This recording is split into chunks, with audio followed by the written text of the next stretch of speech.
बिस्मिल्लाहिर्रहमानिर्रहीम। अस्सलाम वालेकुम। शमाल न्यूज़ के साथ मैं हूं अतहर अली राजा और मैं हूं अमारा उल्फत। सबसे पहले शमाल हेडलाइंस।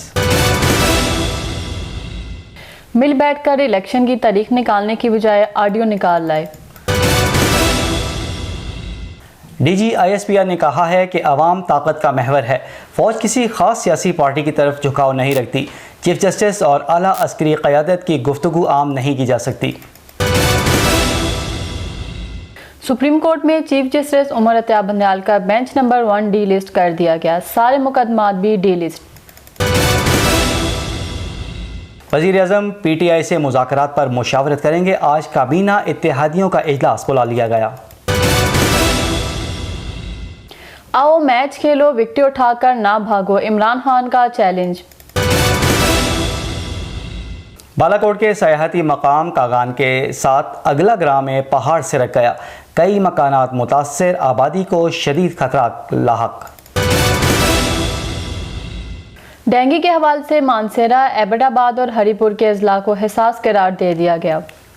ये थी हेडलाइंस। खबरों की तफसील एक ब्रेक के बाद। और अब इन खबरों की तफसील। साबिक chief justice supreme court Saqib Nisar और सीनियर कानूनदान ख्वाजा तारिक की मुबैना ऑडियो लीक सामने आ गई। इस वक्त मुल्क को इलेक्शन और मुआशी तौर पर दरपेश हालात को बेहतर बनाने की ज़रूरत है। ऐसे नाजुक मौके पर ऑडियो वीडियो का खेल खेलना मुल्क के लिए नुकसानदेह साबित हो सकता है। इस वक्त मुल्क की तमाम सियासी जमातों, सीनियर सियासतदानों को मिलजुल कर बैठना चाहिए, मुत्तहद होकर मुल्क के मफाद के लिए बेहतर फैसले करने चाहिए। तर्जुमान पाक फ़ौज ने कहा है कि ताकत का महवर अवाम है। पाक फ़ौज कौमी फ़ौज है, किसी ख़ास जमात या नज़रिए की हामी नहीं है। DGISPR ने कहा कि तमाम सियासी जमातें और सियासतदान काबिल एहतराम हैं। हुकूमत और फ़ौज के आइनी ताल्लुक़ को सियासी रंग देना मुनासिब नहीं है। अफवाज पाकिस्तान को धौंस और फ़रेब से दबाव में नहीं लाया जा सकता।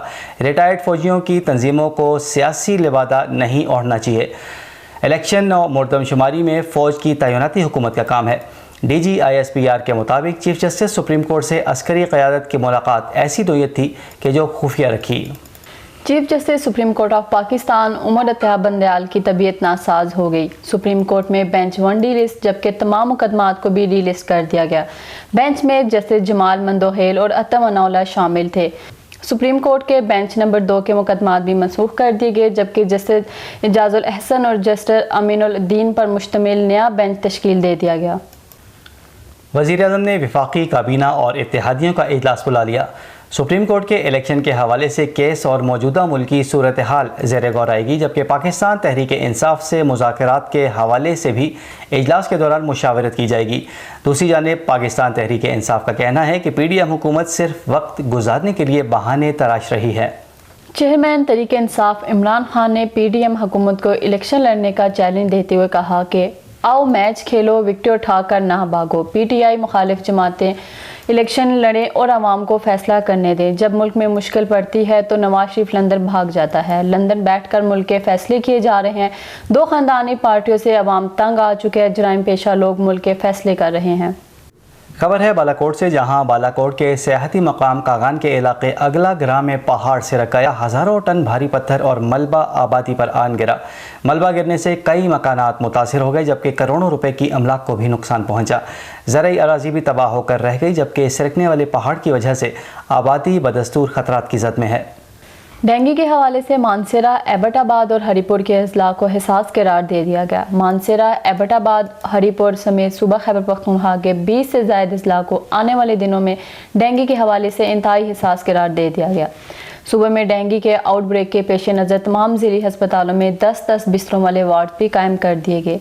इस हवाले से महकमा सेहत की तरफ से डेंगू के खिलाफ मुहिम भी शुरू की जाएगी, जबकि स्प्रे के इंतजाम भी कर लिए गए हैं।